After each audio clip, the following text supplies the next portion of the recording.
بسم الله الرحمن الرحيم. ياسين والقرآن الحكيم إنك لمن المرسلين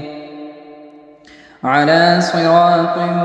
مستقيم تنزيل العزيز الرحيم لتنذر قوما ما أنذر آباؤهم فهم غافلون لقد حق القول على أكثرهم فهم لا يؤمنون إنا جعلنا في أعناقهم أغلالا فهي إلى الأذقان فهم مقمحون وجعلنا من بين أيديهم سدا ومن خلفهم سدا فأغشيناهم فهم لا يبصرون وسواء عليهم أأنذرتهم أم لم تنذرهم لا يؤمنون إنما تنذر من اتبع الذكر وخشي الرحمن بالغيب فبشره بمغفرة وأجر كريم إنا نحن نحيي الموتى ونكتب ما قدموا وآثارهم وكل شيء أحصيناه في إمام مبين واضرب لهم مثلا أصحاب القرية إذ جاءها المرسلون إذ أرسلنا إليهم اثنين فكذبوهما فعززنا بثالث فقالوا إنا إليكم مرسلون قالوا ما أنتم إلا بشر مثلنا وما أنزل الرحمن من شيء إن أنتم إلا تكذبون قالوا ربنا يعلم إنا إليكم لمرسلون وما علينا إلا البلاغ المبين قالوا إنا تطيرنا بكم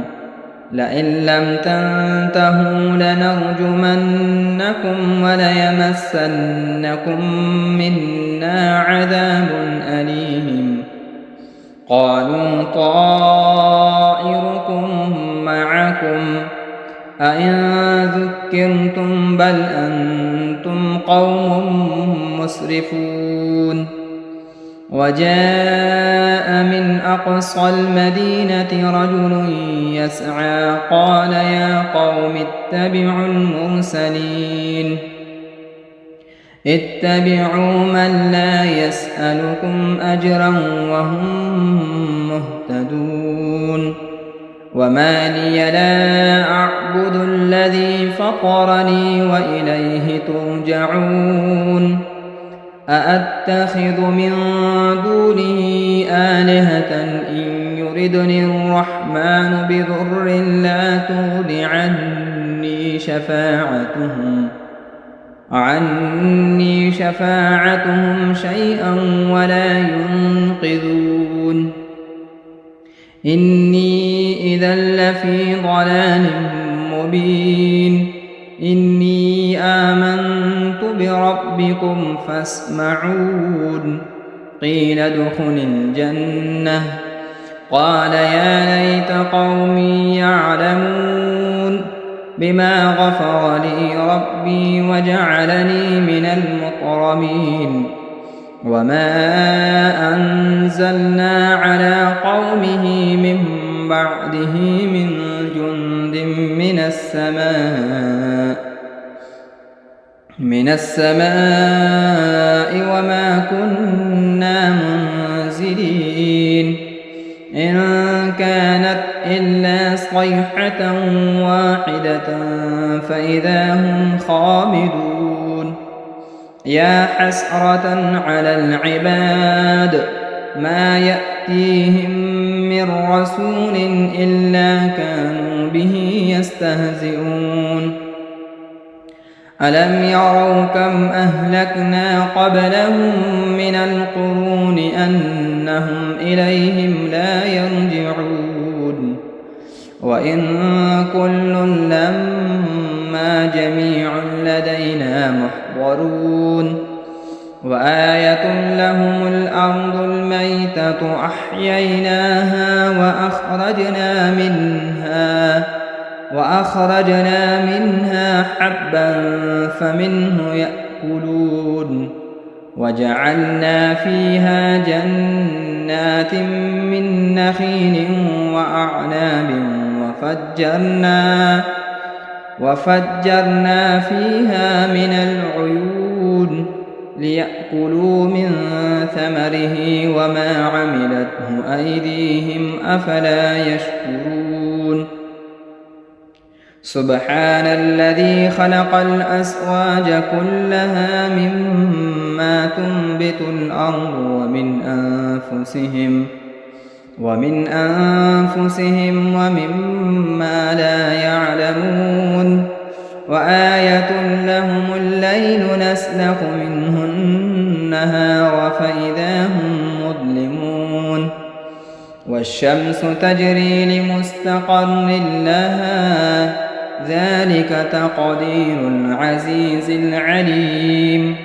والقمر قدرناه منازل حتى عاد كالعرجون القديم لا الشمس ينبغي لها أن تدرك القمر ولا الليل سابق النهار وكل في فلك يسبحون وآية لهم أنا حملنا ذريتهم في الفلك المشحون وخلقنا لهم من مثله ما يركبون وإن نشأ نغرقهم فلا صريخ لهم ولا هم ينقذون إلا رحمة منا ومتاعا إلى حين وإذا قيل لهم اتقوا ما بين أيديكم وما خلفكم لعلكم ترحمون وما تأتيهم من آية من آيات ربهم إلا كانوا عنها معرضين وإذا قيل لهم أنفقوا مما رزقكم الله قال الذين كفروا للذين آمنوا أنطعم من لو يشاء الله أطعمه إن أنتم إلا في ضلال مبين ويقولون متى هذا الوعد إن كنتم صادقين ما ينظرون إلا صيحة واحدة تأخذهم وهم يخصمون فلا يستطيعون توصية ولا إلى أهلهم يرجعون ونفخ في الصور فإذا هم من الأجداث إلى ربهم ينسلون قالوا يا ويلنا من بعثنا من مرقدنا هذا ما وعد الرحمن وصدق المرسلون إن كانت إلا صيحة واحدة فإذا هم جميع لدينا محضرون فاليوم لا تظلم نفس شيئا ولا تجزون إلا ما كنتم تعملون إن أصحاب الجنة اليوم في شغل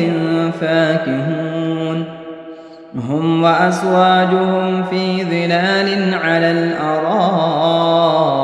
متكئون لهم فيها فاكهة ولهم ما يدعون سلام قولا من رب رحيم وامتازوا اليوم أيها المجرمون ألم أعهد إليكم يا بني آدم أن لا تعبدوا الشيطان إنه لكم عدو مبين وأن اعبدوني هذا صراط مستقيم ولقد أضل منكم جبلا كثيرا أفلم تكونوا تعقلون هذه جهنم التي كنتم توعدون اصلوها اليوم بما كنتم تكفرون اليوم نختم على أفواههم وتكلمنا أيديهم وتشهد أرجلهم بما كانوا يكسبون ولو نشاء لطمسنا على أعينهم فاستبقوا الصراط فأنى يبصرون ولو نشاء لمسخناهم على مكانتهم فما استطاعوا مضيا ولا يرجعون ومن نعمره ننكسه في الخلق أفلا يعقلون وما علمناه الشعر وما ينبغي له إن هو إلا ذكر وقرآن مبين لينذر من كان حيا ويحق القول على الكافرين أولم يروا أنا خلقنا لهم مما عملت أيدينا أنعاما فهم لها مالكون وذللناها لهم فمنها ركوبهم ومنها يأكلون ولهم فيها منافع ومشارب أفلا يشكرون واتخذوا من دون الله آلهة لعلهم ينصرون لا يستطيعون نصرهم وهم لهم جند محضرون فلا يحزنك قولهم إنا نعلم ما يسرون وما يعلنون أولم ير الإنسان أنا خلقناه من نطفة فإذا هو خصيم مبين وضرب لنا مثلا ونسي خلقه قال من يحيي العظام وهي رميم قل يحييها الذي أنشأها أول مرة وهو بكل خلق عليم الذي جعل لكم من الشجر الأخضر نارا فإذا أنتم منه توقدون أوليس الذي خلق السماوات والأرض بقادر على أن يخلق مثلهم بلى وهو الخلاق العليم إنما أمره إذا أراد شيئا أن يقول له كن فيكون فسبحان الذي بيده ملكوت كل شيء وإليه ترجعون بسم الله الرحمن الرحيم الرحمن علم القرآن خلق الإنسان علمه البيان الشمس والقمر بحسبان والنجم والشجر يسجدان والسماء رفعها ووضع الميزان ألا تطغوا في الميزان وأقيموا الوزن بالقسط ولا تخسروا الميزان والأرض وضعها للأنام فيها فاكهة والنخل ذات الأكمام والحب ذو العصف والريحان فبأي آلاء ربكما تكذبان خلق الإنسان من صلصال كالفخار وخلق الجان من مارج من نار فبأي آلاء ربكما تكذبان رب المشرقين ورب المغربين فبأي آلاء ربكما تكذبان مرج البحرين يلتقيان بينهما برزخ لا يبغيان فبأي آلاء ربكما تكذبان يخرج منهما اللؤلؤ والمرجان فبأي آلاء ربكما تكذبان وله الجوار المنشآت في البحر كالأعلام فبأي آلاء ربكما تكذبان كل من عليها فان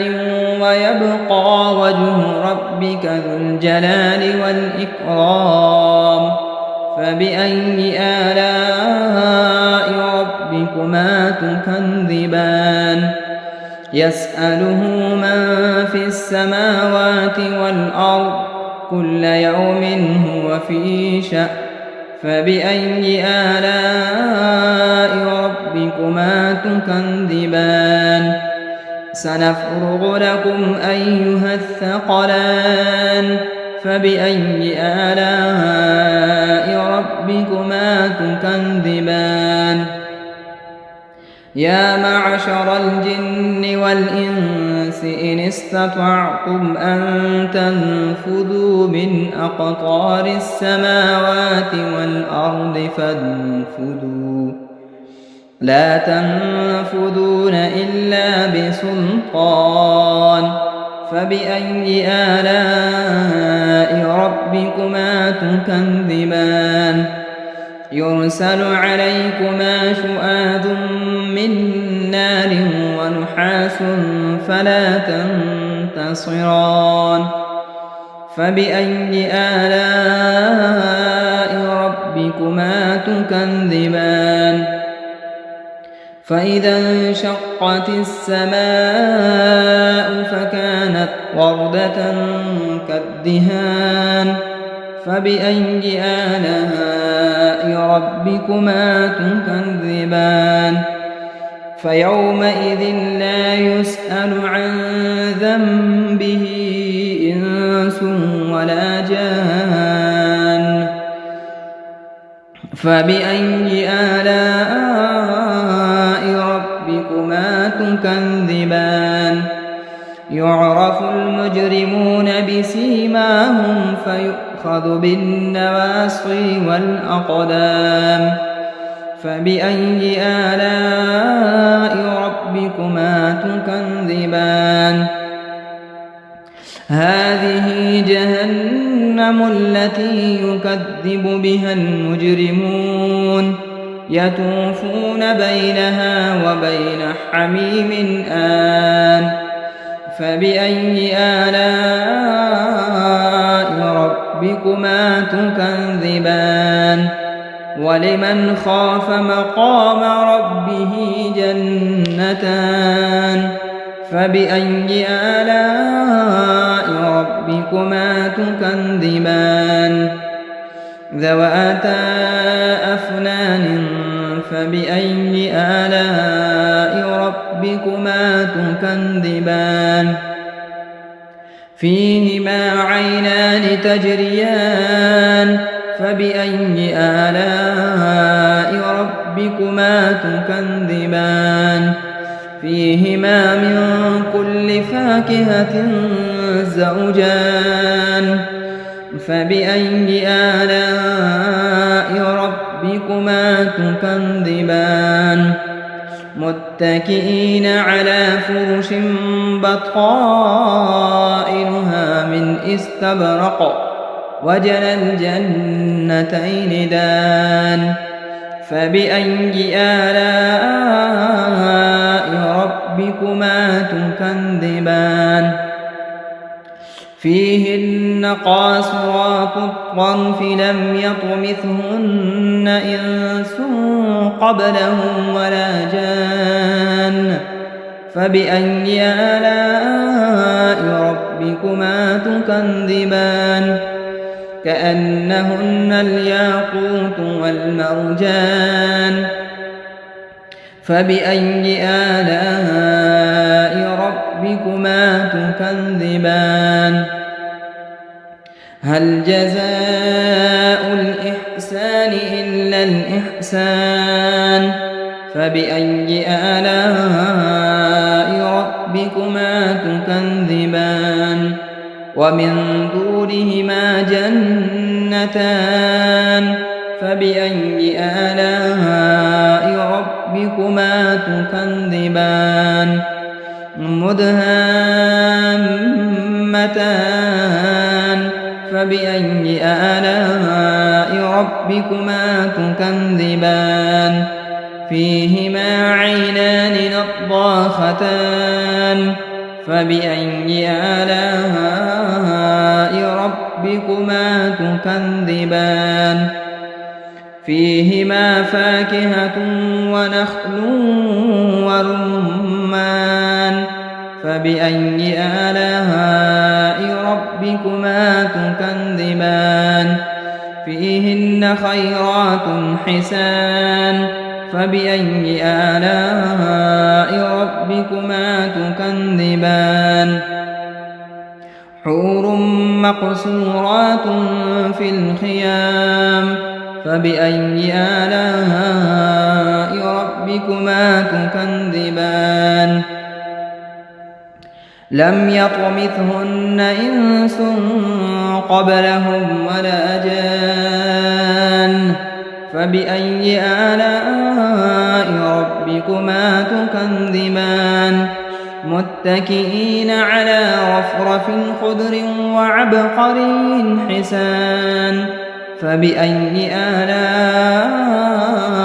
ربكما تكذبان تبارك اسم ربك ذي الجلال والإكرام بسم الله الرحمن الرحيم إذا وقعت الواقعة ليس لوقعتها كاذبة خافضة رافعة إذا رجت الأرض رجا وبست الجبال بسا فكانت هباء منبثا وكنتم أزواجا ثلاثا فأصحاب الميمنة ما أصحاب الميمنة وأصحاب المشأمة ما أصحاب المشأمة والسابقون السابقون أولئك المقربون في جنات النعيم ثلة من الأولين وقليل من الآخرين على سرر موضونة متكئين عليها متقابلين يطوف عليهم ولدان مخلدون بأكواب وأباريق وكأس من معين لا يصدعون عنها ولا ينزفون وفاكهة مما يتخيرون ولحم طير مما يشتهون وحور عين كأمثال اللؤلؤ المكنون جزاء بما كانوا يعملون لا يسمعون فيها لغوا ولا تأثيما إلا قيلا سلاما سلاما. وأصحاب اليمين ما أصحاب اليمين في سدر مخضود وطلح منضود وظل ممدود وماء مسكوب وفاكهة كثيرة لا مقطوعة ولا ممنوعة وفرش مرفوعة إنا أنشأناهن إنشاء فجعلناهن أبكارا عربا أترابا لأصحاب اليمين ثلة من الأولين وثلة من الآخرين. وأصحاب الشمال ما أصحاب الشمال في سموم وحميم وظل من يحموم لا بارد ولا كريم إنهم كانوا قبل ذلك مترفين وكانوا يصرون على الحنث العظيم وكانوا يقولون أئذا متنا وكنا ترابا وعظاما أئنا لمبعوثون أو آباؤنا الأولون قل إن الأولين والآخرين لمجموعون إلى ميقات يوم معلوم ثم إنكم أيها الضالون المكذبون لآكلون من شجر من زقوم فمالئون منها البطون فشاربون عليه من الحميم فشاربون شرب الهيم هذا نزلهم يوم الدين نحن خلقناكم فلولا تصدقون أفرأيتم ما تمنون أأنتم تخلقونه أم نحن الخالقون نحن قدرنا بينكم الموت وما نحن بمسبوقين على أن نبدل أمثالكم وننشئكم فيما لا تعلمون ولقد علمتم النشأة الأولى فلولا تذكرون أفرأيتم ما تحرثون أأنتم تزرعونه أم نحن الزارعون لو نشاء لجعلناه حطاما فظلتم تفكهون إنا لمغرمون بل نحن محرومون أفرأيتم الماء الذي تشربون أأنتم أنزلتموه من المزن أم نحن المنزلون لو نشاء جعلناه أجاجا فلولا تشكرون أفرأيتم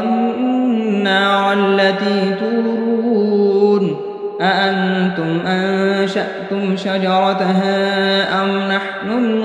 المنشئون نحن جعلناها تذكرة ومتاعا للمقوين فسبح باسم ربك العظيم فلا أقسم بمواقع النجوم وإنه لقسم لو تعلمون عظيم إنه لقرآن كريم في كتاب مكنون لا يمسه إلا المطهرون تنزيل من رب العالمين أفبهذا الحديث أنتم مدهنون وتجعلون رزقكم أنكم تكذبون فلولا إذا بلغت الحلقوم وأنتم حينئذ تنظرون ونحن أقرب إليه منكم ولكن لا تبصرون فلولا إن كنتم غير مدينين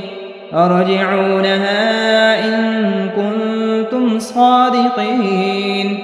فأما إن كان من المقربين فروح وريحان وجنة نعيم وأما إن كان من أصحاب اليمين فسلام لك من أصحاب اليمين وأما إن كان من المكذبين الضالين فنزل من حميم وتصلية جحيم إن هذا لهو حق اليقين فسبح باسم ربك العظيم